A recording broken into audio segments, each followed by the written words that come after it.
Del Centro de Estudios Espinosa Iglesias. Gracias por estar con nosotros. Bienvenido. Buenas tardes, Joel, y buenas tardes a toda la audiencia. Rodolfo, te pregunto, ¿le está pegando más a los de menores ingresos? Bueno, sí, efectivamente, las cifras que se han dado a conocer por el Consejo Nacional de Evaluación de la Política de Desarrollo Social muestra que las mayores caídas de ingreso han correspondido a las personas que se encuentran en los estratos de mayor pobreza.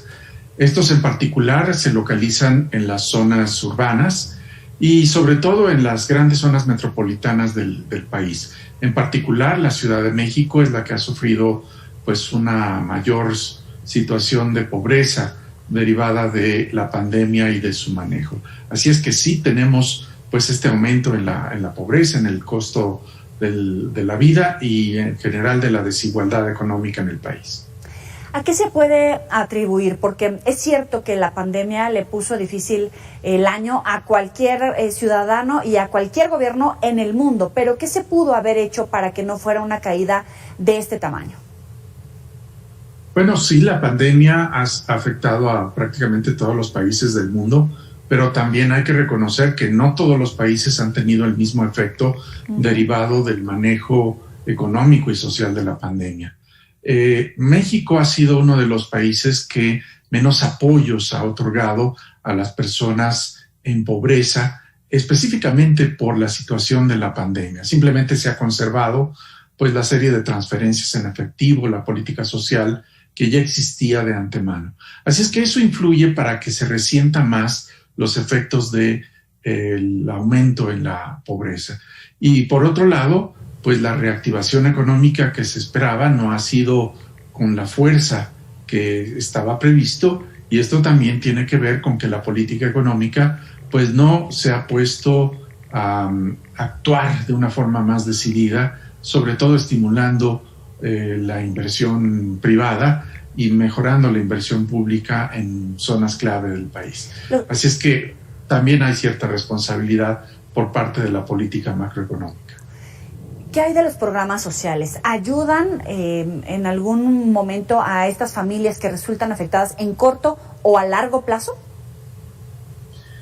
Pues han ayudado en el corto plazo porque se ha distinguido esta administración por principalmente proporcionar transferencias en efectivo, y eso significa dinero en el bolsillo de las personas. Desafortunadamente hay una serie de servicios públicos que se han venido deteriorando por falta de presupuesto o por el subejercicio del presupuesto, y tal es el caso de la salud y también el caso de la educación.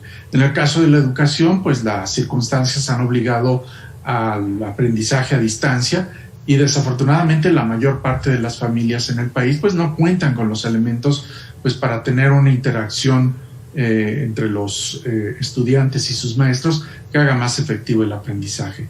Así es que sí hay un efecto positivo de la política social en algunos rubros, pero un rezago muy significativo en otros, en aquellos que no tienen que ver con el reparto de dinero. Y hacia allá voy.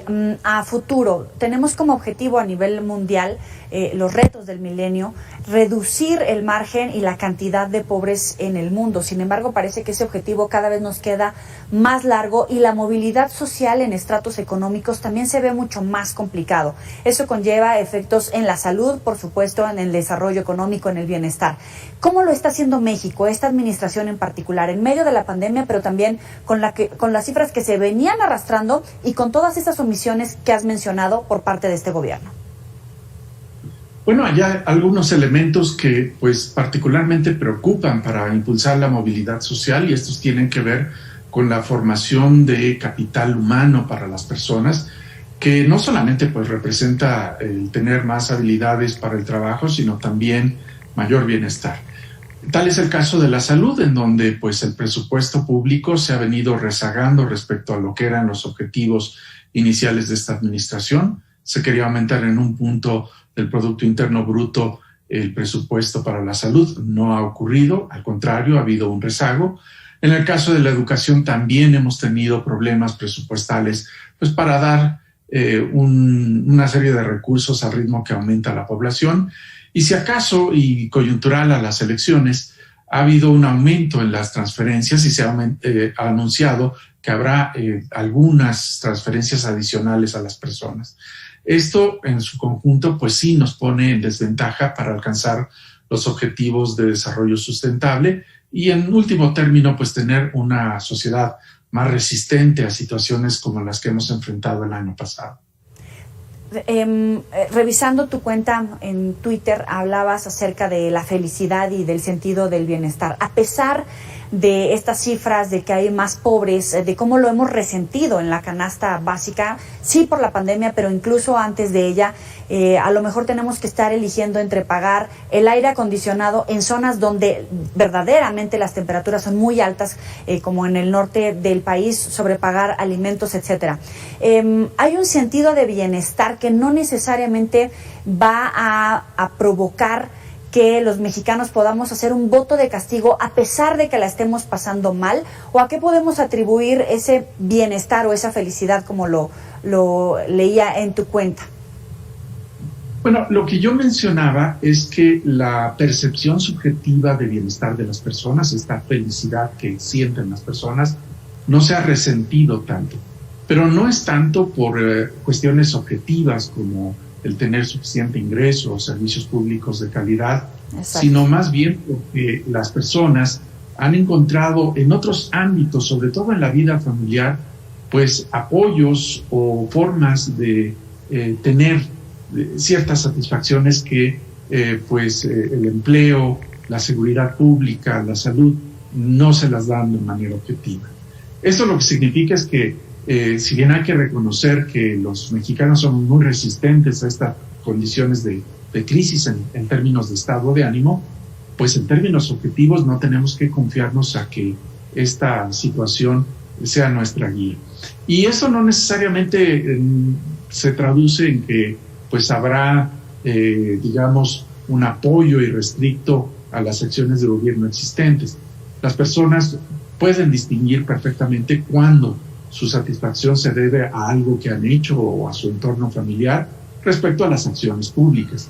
Y yo creo que van a actuar en consecuencia, pero sobre todo en términos de las acciones locales que han emprendido los gobiernos, porque en términos nacionales pues hay, digamos, una percepción general de que las cosas no marchan bien, pero tampoco de que hay unas alternativas suficientemente sólidas para que esto se modifique en el corto plazo. De tal forma que sí puede haber consecuencias electorales, pero pues estas serán muy diferenciadas dependiendo de la realidad inmediata de las personas. Rodolfo de la Torre, gracias por estar con nosotros aquí en Mega Noticias con nuestro auditorio. Muy buena tarde. Un gusto estar con ustedes. Hasta luego. Ya sabe que puede recuperar esta